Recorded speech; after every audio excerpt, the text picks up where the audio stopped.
I've actually observed a 2v2 in my entire StarCraft life, which Enjoy has been that. like 4 years.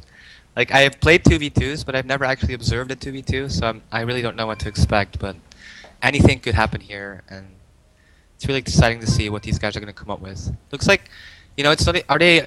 Do they have to play their main race? No, Can they they don't. switch things up? Yeah, Paranoid's going to switch things up. Both Nurture and Paranoid have extremely good off races. So Paranoid's going to switch it up, and Nurture's actually going to play Terran here. They're going to play Terran and Protoss together. Yeah, apparently. Two Zerg players going Terran and Protoss.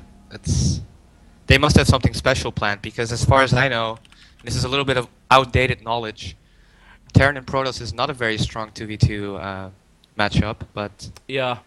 they must have something very, very special Polish strategy coming in here. Those Polish 2v2, well, of course, Rhett remembers, back in Brood War, that used to be a part of Pro League, right?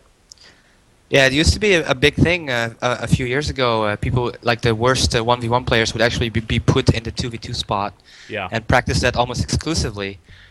But I don't know about Terran and Protoss because the problem is that if you don't have a Zerg, like Protoss can't really move out against Zerglings because they'll just have a Wallin and a Zealot, and Terran the same way. So they have to play defensively if they play Terran and Protoss. And if Vortex and Hero Marine realize this, they can just both expand and possibly take a huge lead. But these guys probably don't know too much about 2v2 either, so it could just be a huge mess here. Yeah, it's a really interesting map, and of course we'll show you the focus of it. It is not your standard 2v2 map at all. So let's find out how this is going to go. Here we go, folks. I've had to change my interface over, of course, because GameHeart's interface is designed for 1v1 only, although the mod works fine, as you can see. So it's my pleasure to bring you, quite literally, Team Acer this time around. It's so rare that we get to actually say that. This is a legitimate team game. In the red trunks, playing Terran, we have Nurtio and his teammate Paranoid playing Protoss for some reason to the west there. And their opponents from Team Mousesports in the yellow trunks playing Zerg, it's Vortex on his main race. And, of course, Mousesports' Hero Marine in the blue trunks playing Terran. Yeah, and is it meant to be that they are on opposite side of the maps, or is this Yep. totally random? Oh, okay, no. so that's kind of cool. It does look like on this map they are pretty far away from each other, and it's going to be really, really difficult for them to help each other. So maybe that's why Nurture and Paranoid decided to play Terran and Protoss, because they're like, well, we can't really help each other anyways, so we're just going to play very defensively and defend 1 against 2 most of the game. So far, it doesn't look like there's any cheese going on. Looks like both that 10-pool Hellion metagame No. in this game. Yeah, I mean, that's very much the American meta. When we were talking to Suppy after his victory in EG versus IM, which is not something I think you'll hear a lot of people say. It's like, oh yes, the victory, EG 4-1 IM. Like, what?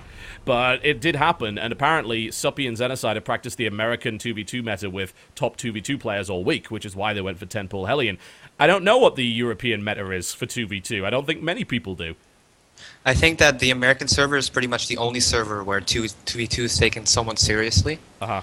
I don't think on the Europe server there's too much 2v2 teams being played. So actually, I would have to give the edge to the American teams in the 2v2. Yeah. So far, though, it looks like there's a lot of Zerglings for Vortex. So there's going to be a bit of Zergling Hellion pressure. And for now, Paranoid only has 1 sentry. So I don't know how he's going to expect to defend against this. Nurture will have to come with his 4 Hellions.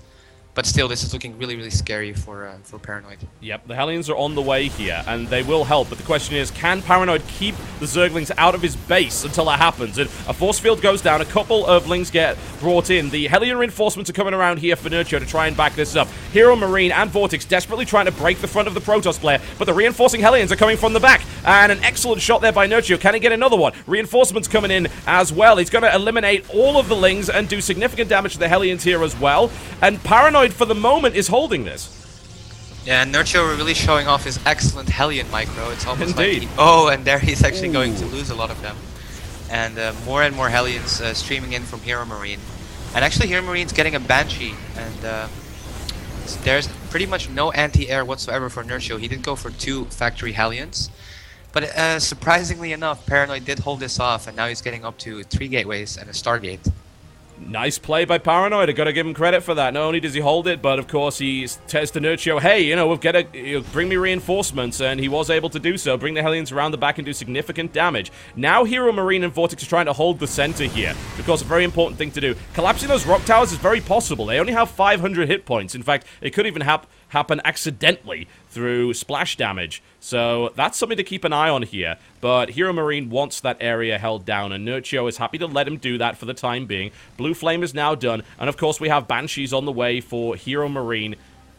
Alright, well, now we have a game on our hands. Yeah, it looks like the Banshee will go to Nurture's base, who has an engineering bay, but no anti-air whatsoever.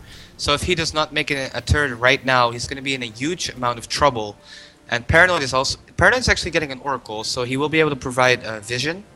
But still, Nurture has nothing to shoot up whatsoever, so he's just going to lose all his SCVs here, I'm afraid. Yeah, this is going to get pretty brutal. Nurture's going to have to pull his SCVs. He may even have to try and move his mining base out to his natural here. That's certainly a possibility. Turret's going up, but of course, Hero Marine is not going to let that happen without significant losses. There is a Marine from Nurture, which is not quite going to be enough. Eventually, this turret's going to go up, but so much economy damage is going to be done. Nurture looking to try and attack here. Oh, that's a nice little move, actually. Using the Mothership Core to provide vision for Nurchio is going to help him a little bit here, knowing what's on the side, and he actually makes his way through the center of the Sacred Path and is trying to do damage here. There are roaches out in the field now for Vortex, though, throwing this back. There's actually an Oracle also in Hero Marine's base that's got 5 kills, but that's not going to be enough, I'm afraid. Nurture did get up his turret somehow, which shouldn't have happened. Sacrificed a lot of SCVs to make that happen. He basically crowded all of his SCVs around it. Now there is roaches on the way, though, to Nurture's base, and all he's got is... He doesn't even have Hellions left, does he? 9 of them, but they're gonna not do anything against these roaches. Yep, knock, knock, knock on the door coming in here. That's a lot of pressure from Hero Marine and Vortex. We're gonna have to see Paranoid bring something out, but he doesn't have anything. I mean, what has Paranoid got? He's got 9 Stalkers and 2 Oracles. He brings the Oracles in to try and kill the Hellions off, which will be very effective. So, are the... one has to ask, are these Hellions now enough to kill the roaches? Not yet, I think. There's also still another Banshee there, so this is so many roaches from Vortex. He's got 9 of them in Nurchio's base, and Nurchio no longer has any money. And, you know, all these Stalkers, like Paranoid, you need to go help your teammate, man, because you're not going to be able to win this 1 against 2.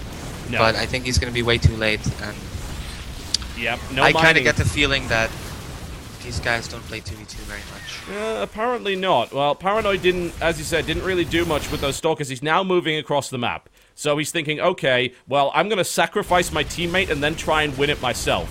As Nurchio is... He's not entirely dead. He actually has enough he has enough money to build 4 SCVs, and there's nothing that shoots up here from Vortex and Hero Marine. So currently, his command center is actually safe. He can stay in this game. There's a single Hellion from Nurchio who's looking to be super heroic right now and is going to die to this queen. But now we see the Stalker attack. Basically, a lot of time has been bought for Paranoid to actually build a significant Stalker force along with a couple of Oracles. So now, Paranoid goes for the counterattack and looks for the one-man win. Yeah, this is a little bit scary, but Vortex does have Roach Speed on the way, and he's got quite a healthy amount of Roaches as well. And Hero Marine's already went up to 5 barracks, and here actually comes the attack. He will lose a few Overlords, which is rather annoying. He's supply booked right now. Yep. With these Oracles, maybe he'll actually be able to take out these Roaches. Well, let's see. He already lost 1, so Paranoid's, again, not known for his strategic Protoss genius, as you have pointed out, but there's too many units coming out here from Vortex, I think. This attack is not going to work. If Blink was available for Paranoid, then that might have changed things, but Vortex with Roach Speed is just going to come crashing down on that Stalker force, comes in with the surround, smashes that completely, and this is looking pretty dire for Acer right now. Yeah, this is way too many Roaches, and Acer has lost all chances of winning this game.